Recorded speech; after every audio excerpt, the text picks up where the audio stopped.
You cannot get away from it. You are in a vibrational and emotional relationship with who you have become constantly, eternally, forevermore. Deal with it. We want you to be aware of it, because when you are consciously aware that there is a vibrational attitude or beingness that has occurred because of what you have lived, then you can start feeling your way into emotional and vibrational alignment with it. For example, so Esther and her sister's husband had a lovely meal in Del Mar, and then decided to stop at the grocery store for some water and milk. And while they were in the grocery store, an 18-year-old lovely little girl in her new-to-her Mustang was driving on a wet street.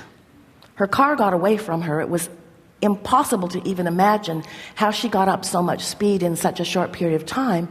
And she buried the nose of her little Mustang in the nose of Esther's Cadillac Escalade. Buried it in the nose of Esther's car and the Jaguar that was sitting next to it. She couldn't have picked two better cars to bury her nose in. And when Esther saw it, the cars were stuck together. The tow trucks had to pull them apart. Esther was not happy. Her exact words were, "You have got to be kidding me." They were there for quite a while, exchanging information. And Esther was thinking to herself, how could someone be so irresponsible as to let their car get away from them and make such a mess of my beautiful car for no reason? This was just unnecessary. And her father was there, and he was very, very mad at her. And Esther liked that.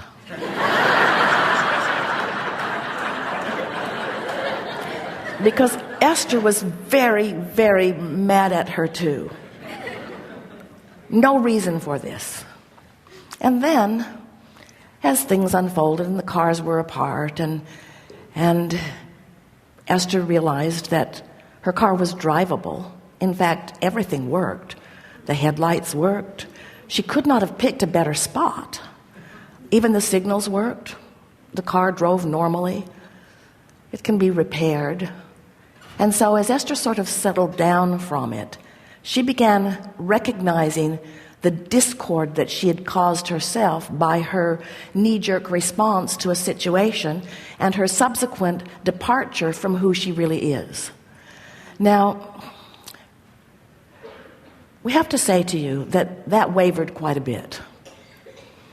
As she was mad and then not mad, and then mad and then not mad. And every time she thought about what this now meant, she got mad. So she found that she could choose whether to be mad or not mad, but mad seemed more appropriate under the conditions. It just did. It just did, especially when she looked at her car, especially when others looked at her car and she knew they were thinking that she did it, that she did it, that she did it.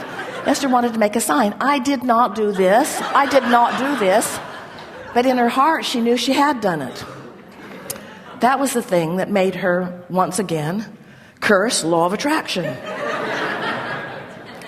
So she began sort of reporting to those who were around her. I'm not as bothered by the paint and metal that has to be reconfigured as I am about my point of attraction.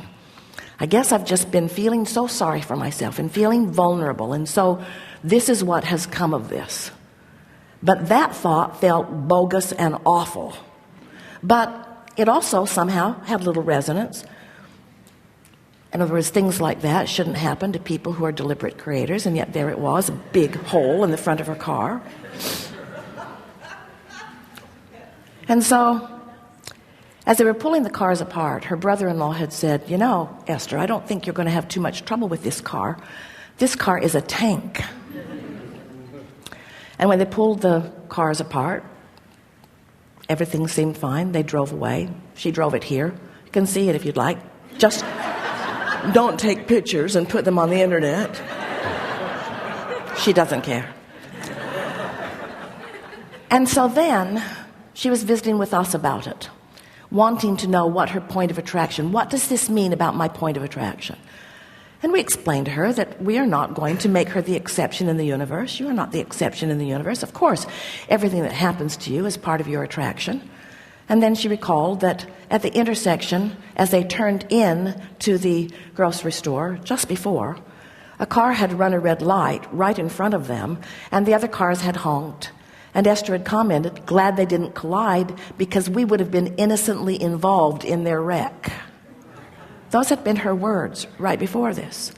So now she's starting to see some of the correlation between how things come together. And then we said to her, Esther, your Cadillac is a tank, and you are a tank too. And Abraham Hicks Publications is a tank. In other words, of course there are cosmetic things that you're working on all the time. Of course there are things that you're molding into place all the time. But you are strong and you are stable, and this is analogous to the stability of that which you are. So she said, I'm going to drive that car around with a big hole in it for a while until they can fix it. What we're getting at here is you can take every situation in the world and you can look at it through your physical eyes, which are often leaning more in the direction of vulnerability, or through your non-physical eyes, who are always looking for your strength. The source within you knows who you are, knows the stability of your being, and never sees anything that you're living in the attitude of vulnerability to you, because the source within you knows the backup systems you've got going on. Do you understand what we're getting at? As you are determined to feel your power rather than your weaknesses, your strengths rather than your weaknesses, your clarity rather than your confusion, your sureness rather than your unsteadiness, as you begin to get glimpses and you begin to deliberately want to practice the vibration of that well-being, what begins to happen to you, of course you're going to rendezvous with all kinds of things. You're out here in the world and there is nothing that comes to you that does not come on the powerful, well-defined, always accurate, always fair basis of law of attraction. Nothing ever comes to you that isn't about that. But we want you to know you have the choice in every moment to define how you want to feel. And if your desire to feel good is strong enough, you will always find a way to come back into your power. So now the man from State Farm is looking at the front of Esther's car, and Esther is